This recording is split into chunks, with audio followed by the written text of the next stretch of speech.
Welcome back to Hoops HD, everybody. It I is, want well, out it's of the bunker. supposed. I want out of the bunker, please. Okay, the What? buzzer Oh, works. No, Griggs, you're still stuck in the bunker. Your lights are still out. Maybe we'll get you some lights back by tomorrow night, but we still. it's very dark in here, Chad.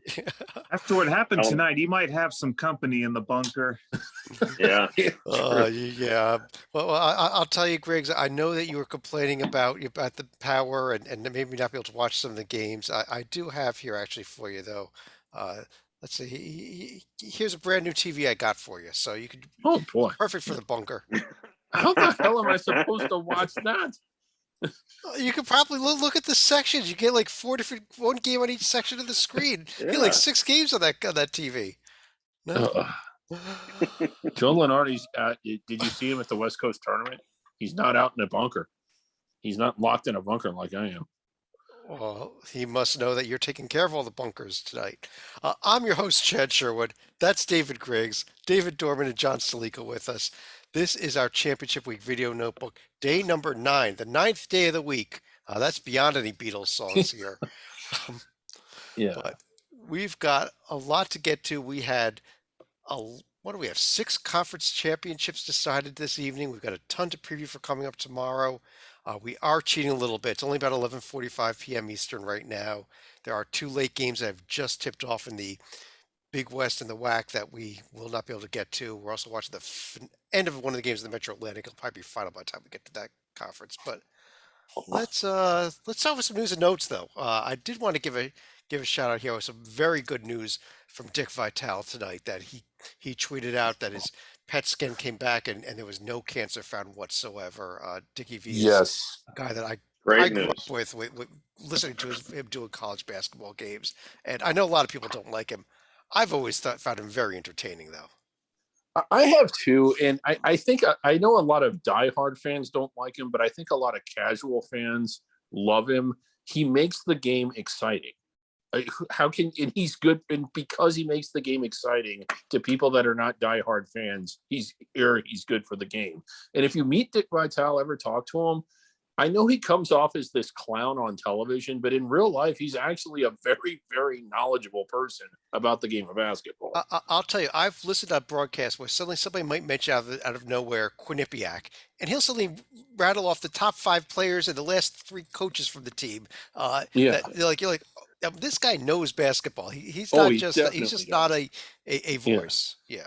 Right. That's a great point, Chad. Before every game was on TV and ESPN, and you only got a few games a week in the 80s, and he was on the game, he would walk you around the country during the game. He would tell you who's good in the East and the West, what's going on before the internet. And we had all these bracket matrix and everything. And he was like your source to know what was going on. I hope he's feeling much better. Great news today. Yes, Yeah. it was. Let's go ahead and get to the action from today, and we will start things off. Let's start off with the first championship game that was decided this evening. It was the ASUN tournament title game. Jacksonville heading to Bellarmine. Stalika, how about those Bellarmine Knights? This was a game where Bellarmine did get off to a decent start right here. Jacksonville fell behind, I think, by as many as 12 or 13 points. They did make a bit of a late run, but never got closer than 5 right here. So it turned out to be a nice celebration for the Bellarmine fans. It was a great court storming for a team that is not going to the NCAA tournament, as we mentioned last night, and it's highlighted in red right there. Bellarmine ineligible in their second transitional year. Jacksonville State, as the regular season champion, will be going to the NCAA tournament. Griggs, what I liked about this is it got a lot of attention to this rule that we do not like of the 4-year transitional period. Right. We've seen transitional teams. I believe Birmingham Southern, who never actually completed the transition, won the Big South one year and was not eligible, but they didn't play in the tournament. This is the only example that I can remember. Maybe it's happened before, where a transitional team won a conference championship and was not allowed to play. And I think this rule is very important because the point of it is to give a school 4 years to get assimilated. Bellarmine clearly not assimilated yet, just not ready to compete in the Atlantic Sun. Yeah, This is a stupid rule. Yeah, there were a few examples of teams that were transitional that won conference tournaments, but they were in conferences that did not receive automatic bids at the time. There Yeah, also was way back in the early '90s a Missouri team that was ineligible for the postseason that won the Big Eight tournament, but that was obviously a conference that didn't have to worry about getting teams in. But uh, yeah. What a night for Bellarmine, though. I Yeah. wish they were going to the NCAA tournament. A big crowd in Freedom Hall tonight. mhm. The students and the alumni, it's pretty centrally located in Louisville. They're really starting to get behind this team. And, they had people in the second deck at Freedom Hall tonight for a game that would not send them to the NCAA tournament. This Bellarmine team likely will go to a postseason tournament, probably the College Basketball Classic, what used to be at the CIT. And if they play at home, expect a crowd. Yeah, By Can the Dorman, I similar piggyback on that? token, Oh.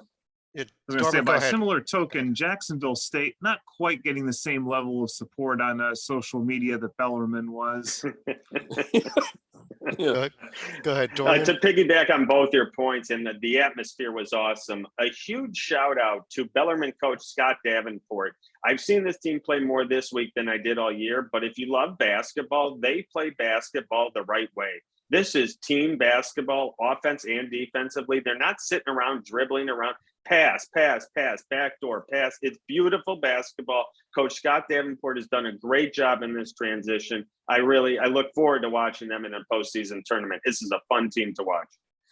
Yeah. It is. Let's keep things rolling along here.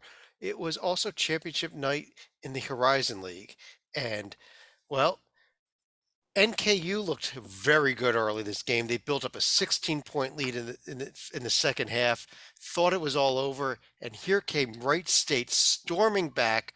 Trey Calvin with a shot with about 4 or 5 seconds left gives them the lead. And Salika, how about the Raiders in the NCAA tournament for a huge comeback? That shot was right after NKU hit a shot with 19 seconds left, and I'm sure Wright State fans were probably having horrific flashbacks of the Billy Donlin era, where they seemed to have collapse after collapse when they would either win the regular season or even be hosting the championship game at the Nutter Center. So clearly, karma was overdue to give the Raiders a bit of a payback right here, and they held off a late NKU shot, and Wright State will end up going to their second tournament under Scott Ncaa. Yeah, a Wright State team that all year on Under the Radar got very little attention. They were never really in the dregs of the league, of the Horizon League, but they were never really appeared to be a front runner either. They picked a good time to get hot because they really were coming into the tournament. And we even said, if you go back and looked at that when we discussed the Horizon League, this Wright State team is playing well. They might win this thing. Yeah, and how about that? It was, by the way, it was Warwick for NKU that gave him the lead, and it was Brandon Langdon who had a miss at the buzzer. That could have been a miracle win for NKU. But uh, you know, was looking at some brackets here. I've been projecting the 1 seed or the 2 seed from the Horizon League onto the 16 line. I think Wright State is going to get a home game. Kind of. They're going to be playing in Dayton, I think, in the 16 versus They're 16 game. They're finally going to the Nutter Center or UD Arena after all. Wright State and Dayton, both in Dayton. They do not play regularly. I don't know if they've ever played. Stalika, he's our historian. They've had a few games in the 90s in what was colloquially called the Gem City Classic. Yeah. It was also championship day in the Colonial Tournament, and here was another great game, Dorman, with this Delaware UNC Wilmington game that went right down to the end. Right down to the end, back and forth the whole way. Wilmington's season seemed to go this way, and they have been pulling all these games out left and right, especially the last month or two. Their luck seemed to run out tonight. They fell just short. Delaware hit some free throws to seal it in the end, but this was a really well-played game, and Delaware's a very solid, well-coached team. We also have a couple of good transfers to also keep an eye on the NCAA tournament. We've covered Jameer Nelson Jr. on numerous occasions, but don't forget Dylan Painter, who also transferred in from Villanova. He knows a thing or two about winning in March. Yeah. And Delaware, again, not a team that we talked much about at all during the regular season. It was all Towson and how bad Northeastern was. But, looking good really in every game they played in this tournament. Well, Delaware was one of the teams we did like heading into the season, but they got off to a Heading rough in, start, yeah. and we kind of just forgot about them, almost. Yeah, But here they I are, did. the Yeah. Fighting Blue Hens in the NCAA tournament. We had a few more teams that clinched NCAA tournament bids, and let's just do it. Let's go to the Northeast Conference, where Bryant on the court in terms of gameplay absolutely thoroughly dismantled Wagner. It was a complete domination. Most of us had the game off. If you had it on, if you had an extra screen on up with the stream still on in the background, you saw what happened with about 5 minutes left to play, though, and it was very, very ugly. There was an altercation in the stands between the small section that was the Wagner section for friends and family and the student section for Bryant, which was put right next to it. There was a fight. There were fists thrown. There were bottles and stuff thrown out of the court. There was one player for Wagner that even got involved and got ejected from the game when the dust settled. But it was a very ugly, very nasty situation. Several people being let off in handcuffs. Yeah, about that. So it was 36-6 at one point. It wasn't exactly a tense game. I mean, perhaps it was a very frustrating game for Wagner, but it wasn't really dirty, wasn't really clean, and it looked to me, I had, in a sense, turned it over when it actually happened. Although I saw the replay time and time again, it looked to me like it was a fight in the stands. It was the periphery of the student section and the periphery of the Wagner fans. It didn't look like it had anything to do with anything happening on the court. It just looked like a little too much piss and vinegar. And it honestly could have been so much uglier than what it was. It was ugly, but like it was contained to that one little area. It didn't spill over onto the court, and it didn't spill over throughout the entire student section. And I actually, don't get me wrong, I'm not saying, oh, no big deal. I thought that once it had gotten to that point, they did an outstanding job getting it under control. I think they did Now, good back in real time, this was also at the same time that the Horizon League game was ending. I was just watching Wright State's go ahead shot with about 10 seconds left in that one. I'm like, what's going on here in Bryant? But I gotta say a couple of things here. First of all, Griggs, yes, they did a great job getting under control.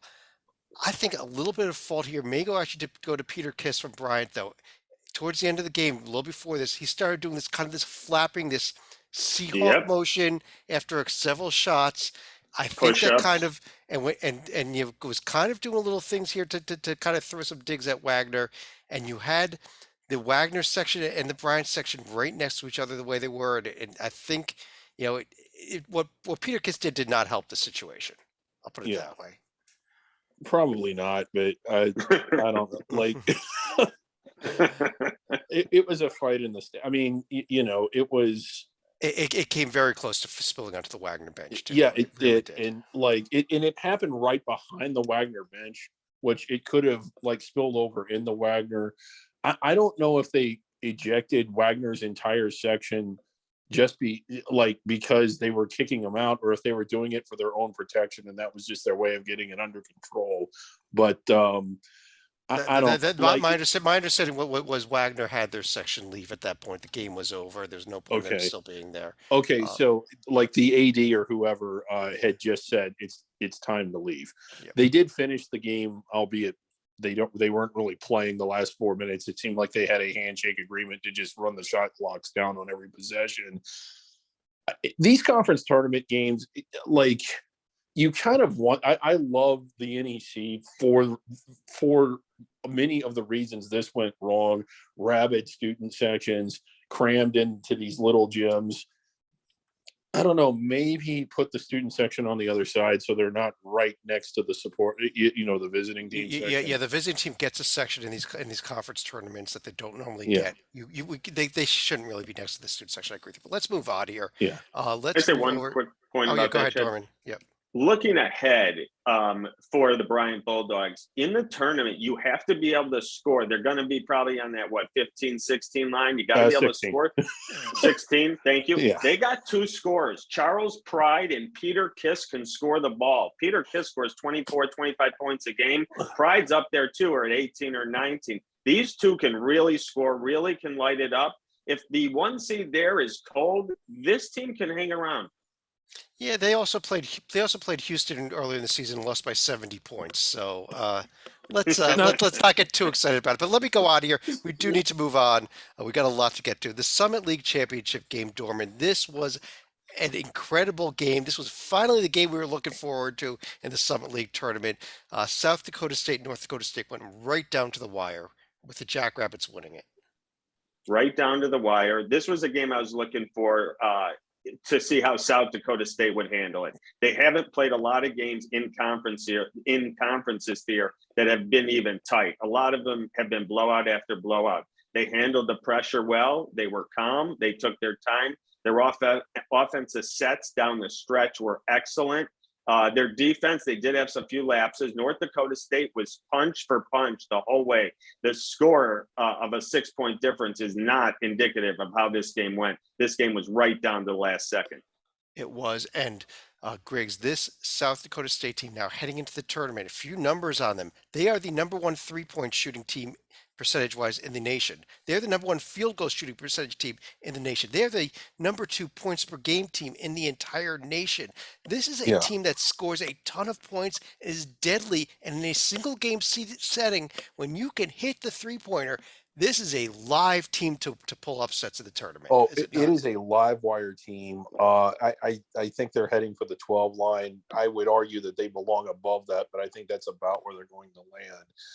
Had it not been for that loss to Idaho, I don't even think they would have needed to win the day, but they probably did need to win the day. And I know that we've got the NCAA tournament coming up, and that is like enough to be excited about. I think they return 4 starters next year. This is a program that's going through a bit of a golden age right now. Yeah, obviously the transfer portal, we never know with things like that. But You're right. Yeah, it really is. Stalika, West Coast Conference, it was the championship game. And every time the Zags looked like they were going to pull away, here came the Gales right back at them. And we also saw, I think it was Chet Holmgren, the center for Gonzaga, gets in foul trouble, gets his 4th foul. It was similar in that sense to the San Francisco game. There, Gonzaga got careless and the Dons actually whittled away at the deficit. Only this time, Gonzaga at one point end up scoring on 7 or 8 straight possessions and effectively shut the door on St. Mary's right here. This would allow Gonzaga to ultimately win the West Coast Conference crown again. Yeah, at the end of the day, Gonzaga did have too much, just had too much. But both these teams are clearly in the field. And I think the Gales could be towing that 5 line. I don't know if they're going to get there. They're probably a 6, but I think they're towing that 5 line at least. Gonzaga played really well today, and St. Mary's absorbed a lot of their punches. Another take on this is like, man, maybe these guys are a potential 5 seed. I think the problem here for St. Mary's is you don't punish them for losing to Gonzaga. No. However, there are going to be other teams that are going to be getting wins of significance on championship week and are actually going to vault St. Mary's. Not so much that they fall down to the 7 line per se, but probably a solid 6, I think. Dorman? This is going to be a St. Mary's team no one wants to play. They work on offense. They are deliberate and they are slow and they get good looks at the basket, short, mid-range jumpers. They have bigs in the paint. And on defense, they are in your face. Coach Randy Bennett works and teaches defense, and this team has really picked it up on defense this year.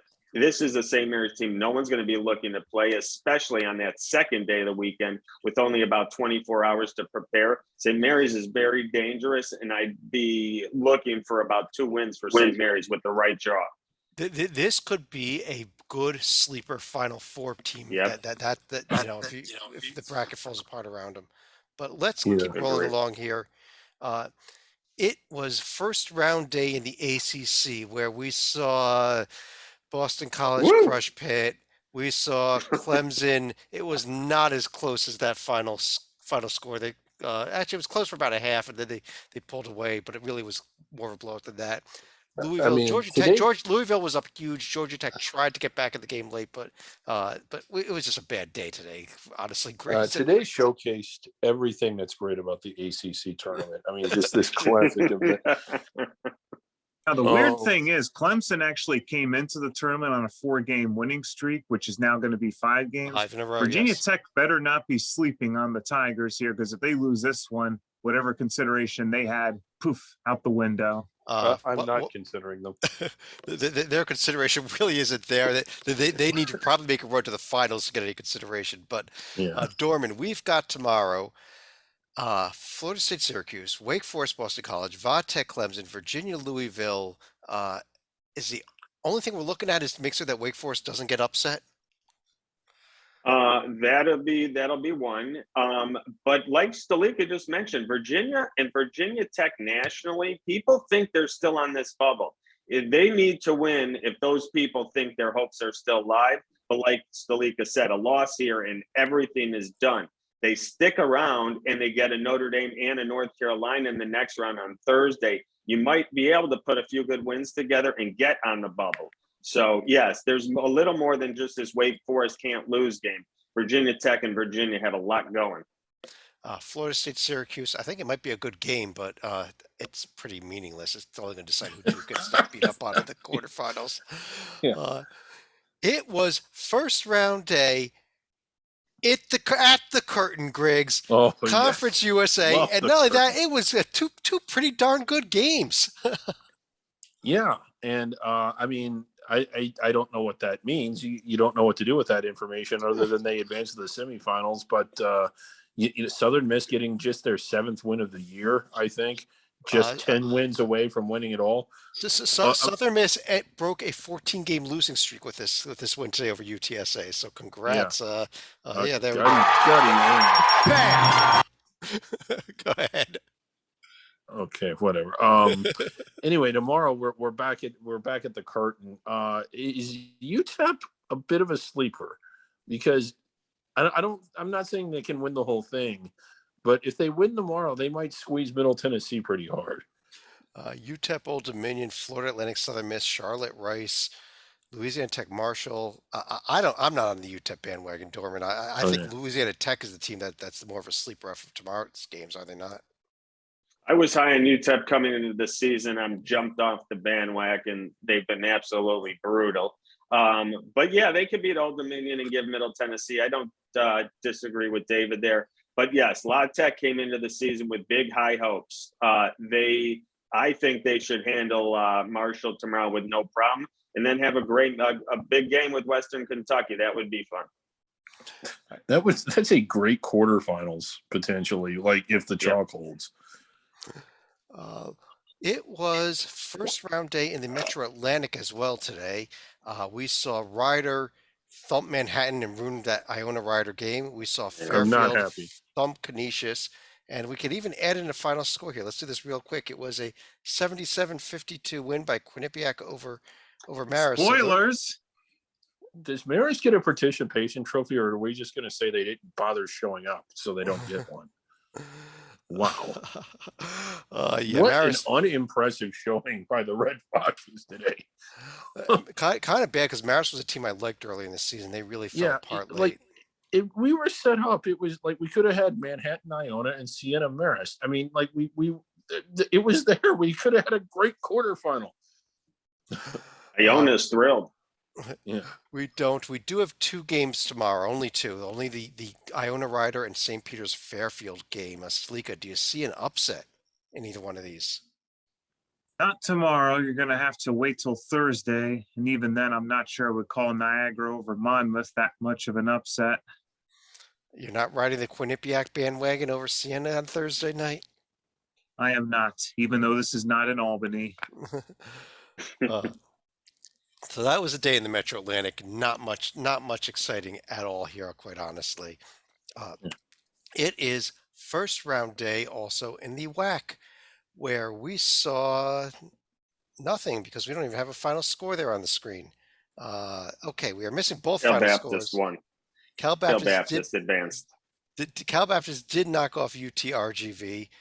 We will try to find out that final score for you here in a second. But uh, as we record this right now, Utah Valley up 6 on Chicago State. So starting with that, Griggs, how about Cal Baptist? Actually, their game against came right down to the wire, and Yeah. UTRGV had been down most of the game. Cal Baptist had a chance. California Baptist, I'm sorry, had a chance at had a big lead. UTRGV came all the way back, had a shot at the buzzer that missed. They go on to play Sam Houston tomorrow night.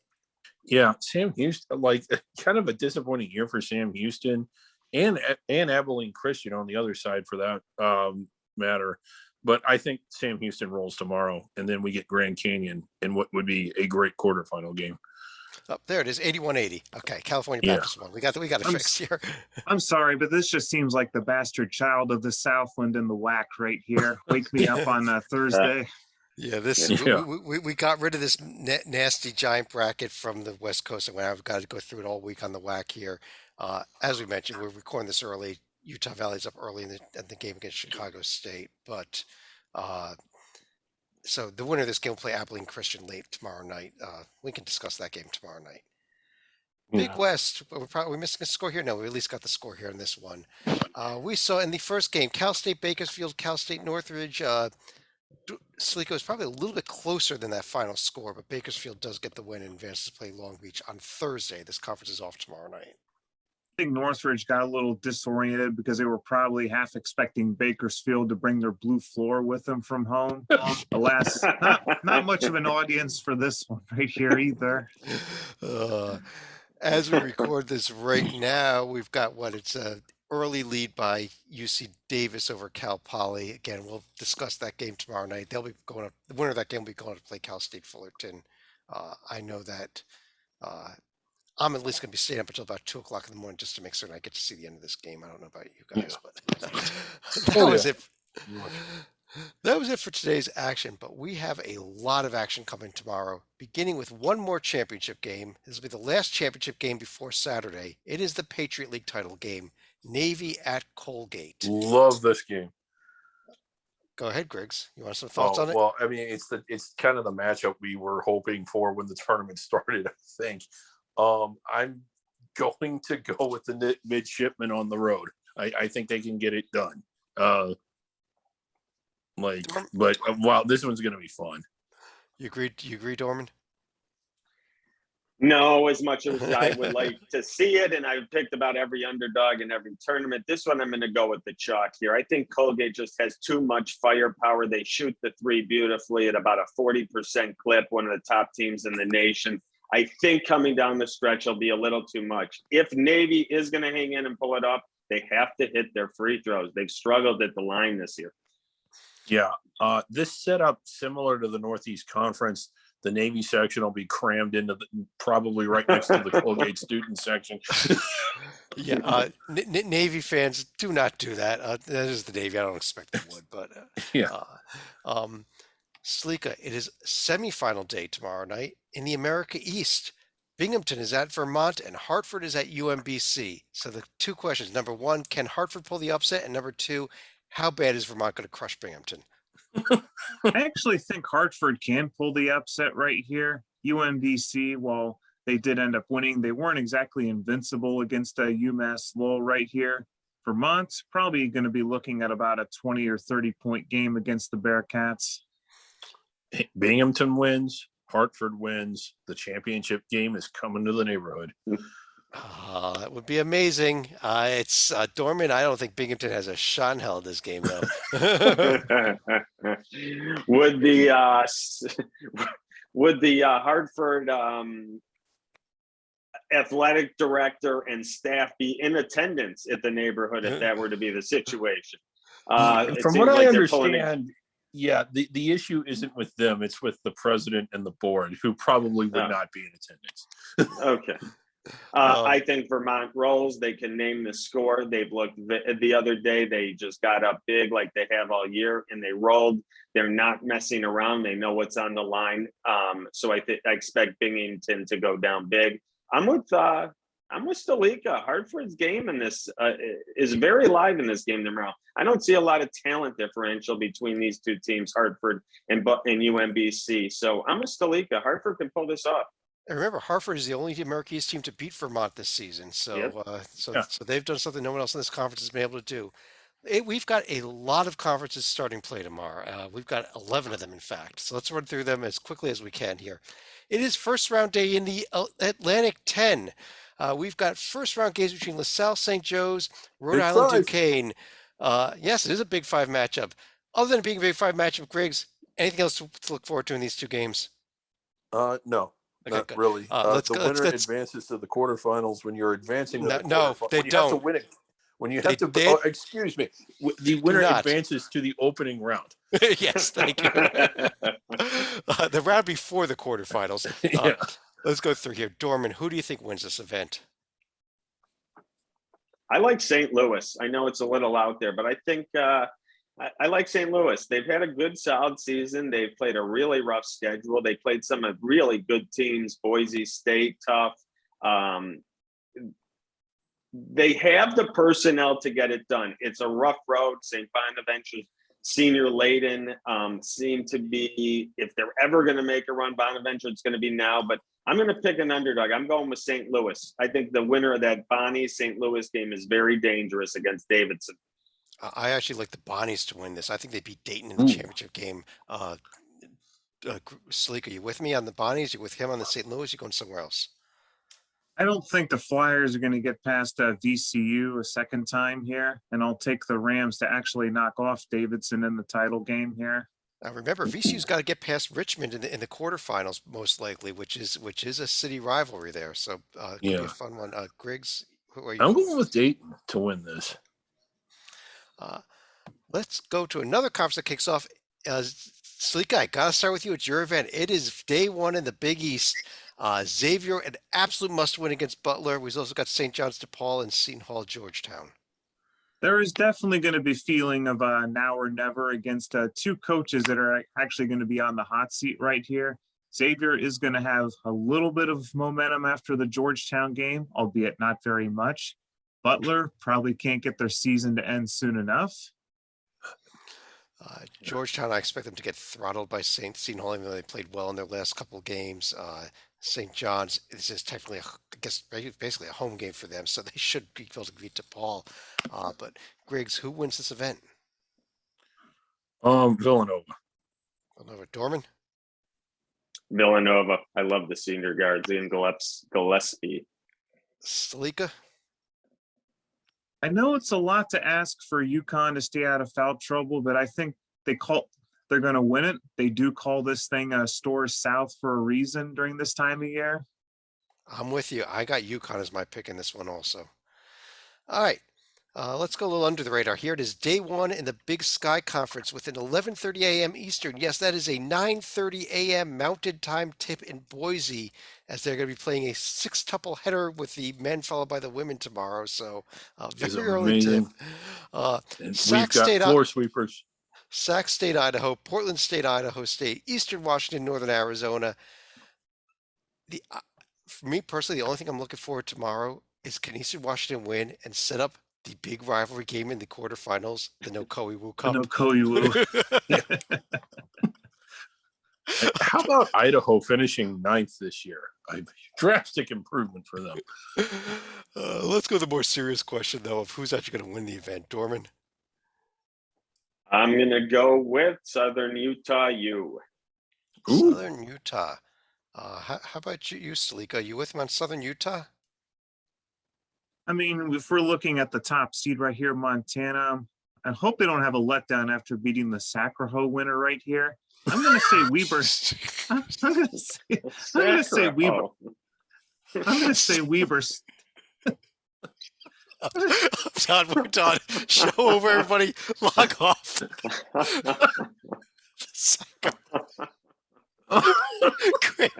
Craig's take over. Tell me who's going to win this. I like Dorman's pick of Utah State of Utah.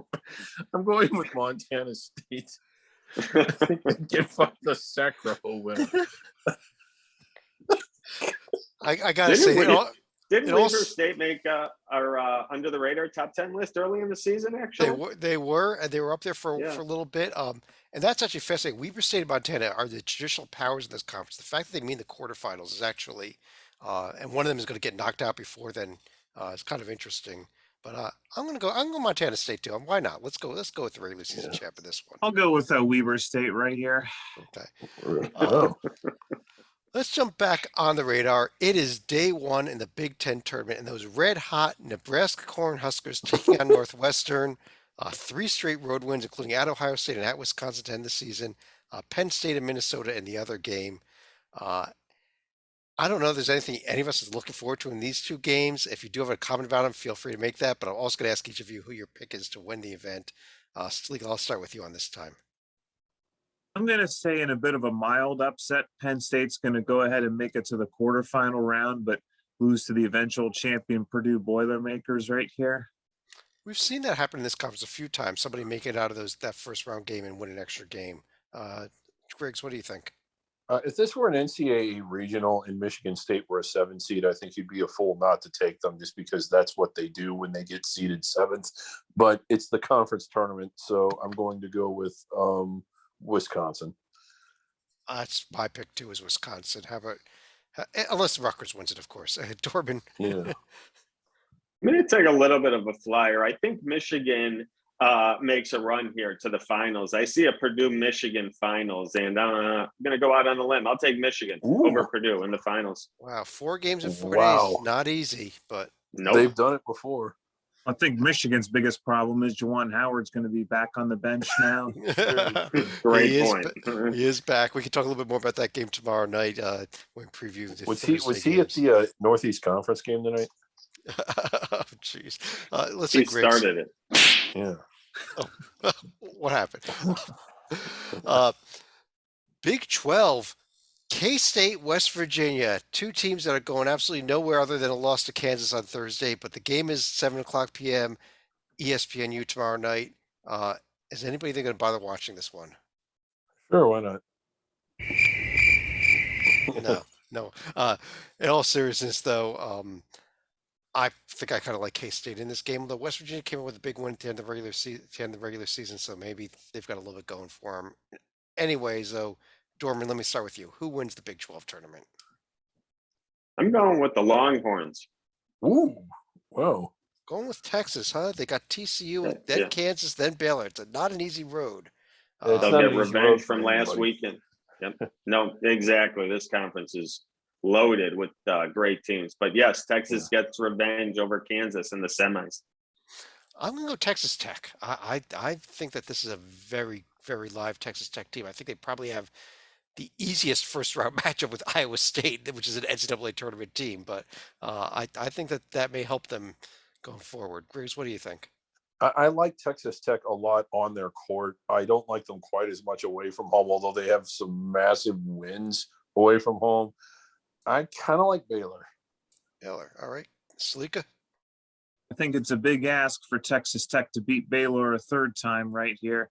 That said, I think it's going to be Kansas over Baylor in the title game here in a de facto home in Kansas City. Going rock chalk. All right. It is quarterfinal. Now let's get to a real conference here. The MEAC. It is the first 2 quarterfinals. We've got the 1-8 game between Norfolk State and Delaware State, the 2-7 game between Howard and Coppin State tomorrow. Huge implications with this Norfolk State Delaware State game.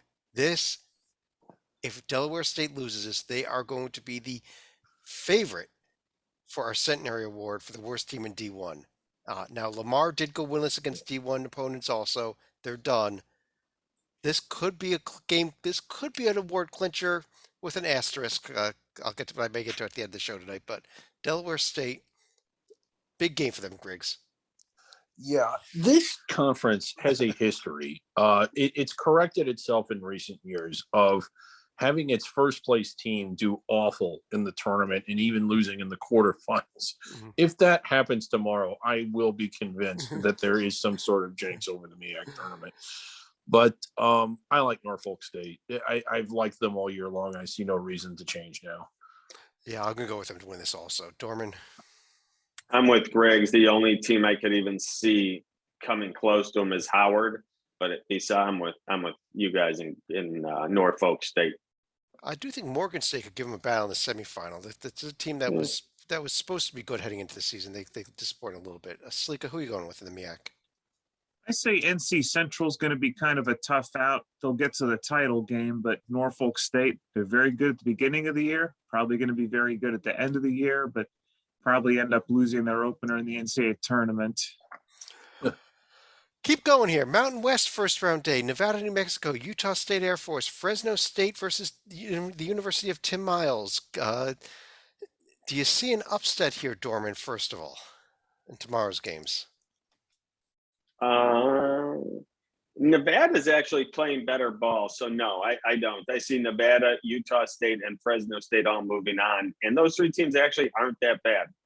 Yeah, and that's what I want to get to here. I think we have a handful of potential bid stealers in this conference. UNLV, Utah State, and Fresno State. I don't know about Nevada as much, but I think all three of those teams could be cutting down the nets. And in fact, I'm picking Utah State to win this event. Wow. I think that's a crazy. You can't go with a bid stealer because I'm going with one and I'm going with a different one. I'm going with UNLV. Okay. Sleeka, do you want to go with a bid stealer? I think UNLV will steal Wyoming's bid, but they'll just offer it to some completely random team. I don't think the Rebels are going to have enough to win the whole thing. I'll actually go with a team that's been kind of tried and true in recent years and go with San Diego State. That's a good pick, actually. Dorman, what do you think? We do have on Thursday the championship game of the Front Range Conference. If Colorado State can win that, they win the auto bid. If they can play if they're going to play Air Force. If they play Air Force, well, but they may have to play Wyoming also in the championship game. Oh, yeah, right. Yeah. Or what if Air Force plays Wyoming in the championship game? Who knows? Yeah, who knows? Dorman, who wins this conference tournament? I'm going with David Roddy and the Colorado State Rams. There you go. Another good pick. None of us went Boise. Interesting. It is first round day in the Pac-12. Let's keep things going here. We got Arizona State, Sanford, Oregon State, Washington State, Cal, Washington, Utah. To the extent Oregon is still in the bubble, and I think they are, absolute must win against a team that is our current favorite for our Stallings Award for the worst power conference team in Oregon State. Slika, do you see any seeding upsets tomorrow? I don't even care about seeding upsets tomorrow. All I want is a split screen of the game and Bill Walton tomorrow. That's all I'm going to ask. Oh, jeez. Okay, how about who wins? He will be on. Staliga, for your info, he will be on the night games on the Pac-12 network. Awesome. Circle those night games. We'll be actually recording our show probably during that 11:30 game. But Staliga, who wins this event? I'm going to go with Arizona right here. Granted, it's Colorado, could be a little bit of a tough out. Arizona State could really be a tough out because you never know which Sun Devil team shows up of late. If they play Arizona State, I don't know that Stanford doesn't beat Arizona State. Griggs, who do you go with? If Arizona isn't brain dead or unmotivated, I'm going to go with them. We've seen it happen before. I wouldn't be shocked if Oregon won this either. I'm going UCLA. Dorman?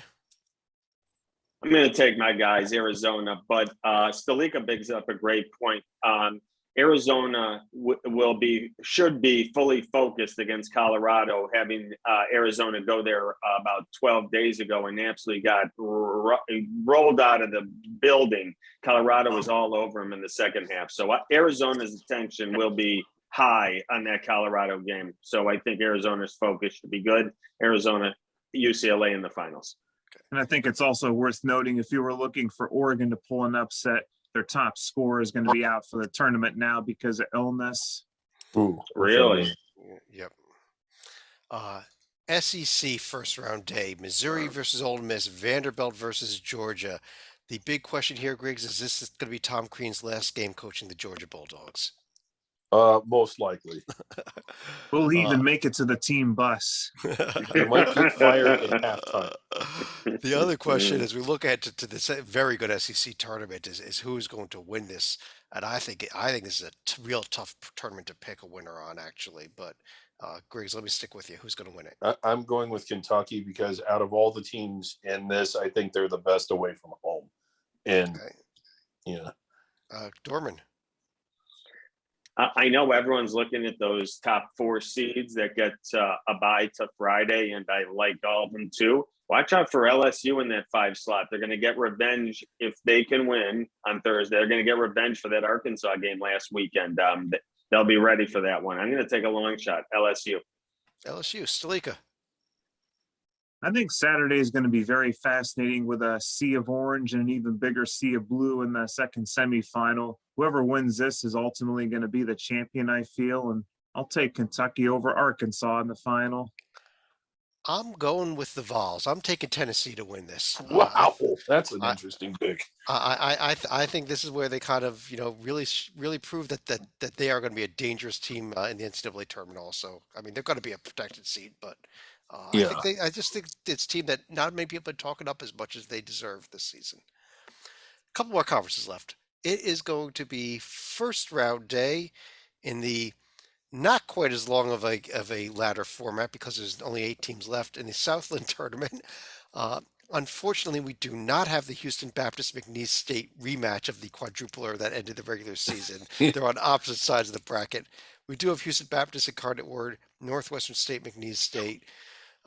Dorman, do you care who wins these games? No, I like Okay. Nichols. I like Nichols State in this tournament. I've been on them all year, and I'm rolling with them. Yeah, New Orleans lost to Nicholls State in the regular season finale, which determined not only the regular season champion, but dropped New Orleans only down to the 3 seed, making them have to play an extra game. I agree with you, yeah. though, Nichols to win this. Griggs? I'm going to go with the team that was hot early, thinking that they may find their way again. And there's so much parity in this conference that it wouldn't surprise me if Corpus Christi won it. Okay, not a bad pick. Salika? It's a shame we only have, 3 Texas teams and 5 Louisiana teams this year.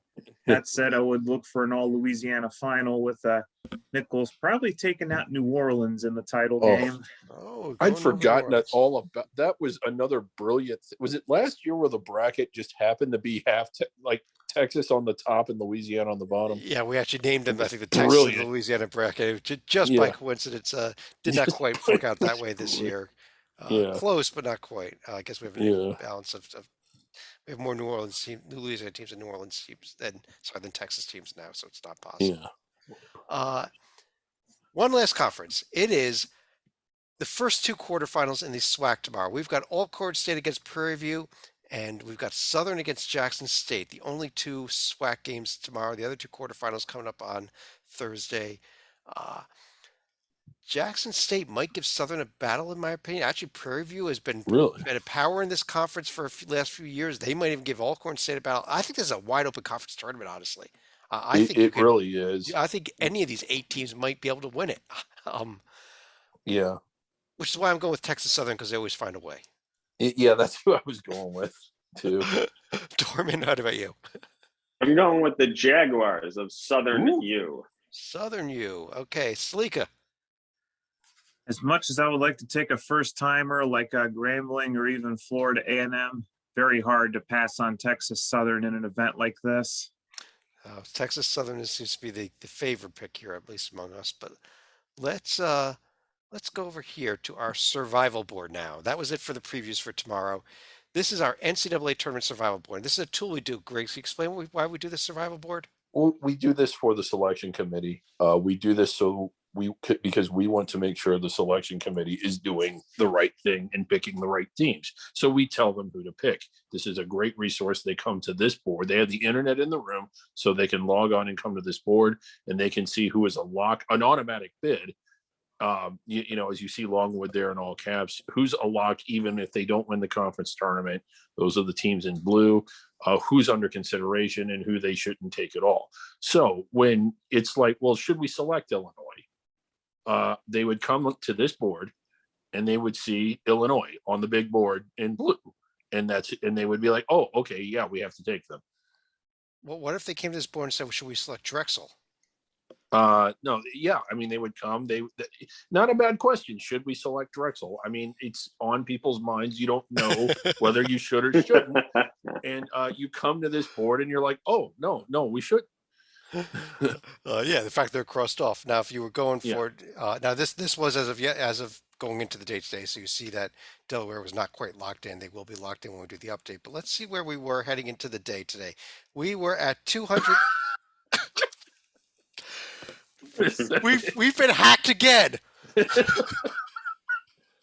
Car- Do you think it was a bad idea to have Carver Bible College run this board for us? I don't know what's going on, but apparently heading into the day today, there were 227 Carver Bibles remaining eligible for the NCAA to win it all. Okay. As a result of today's action, let's see how many Carver Bibles we're down to.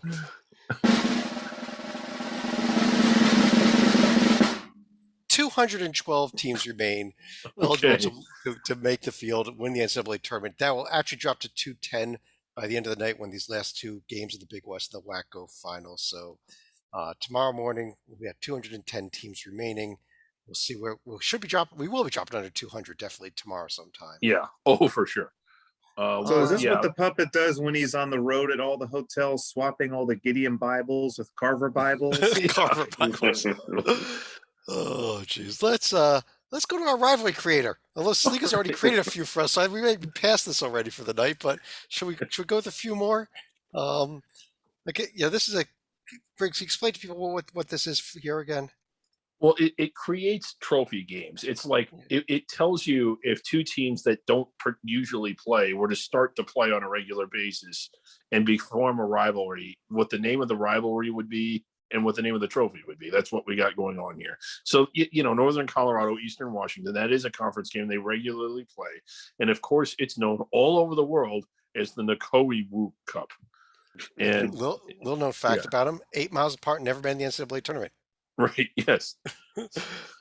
Wow. Yeah. Like, it seems like a lot of the rivalries we've created had that stat, Chad. It is. I mean, the computer doesn't lie. Absolutely doesn't lie. But let's go ahead here, and we had a couple requests here.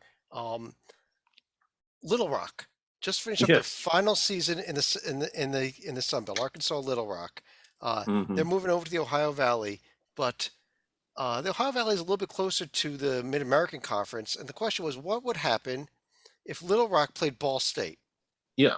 Oh my God. Oh yes. no.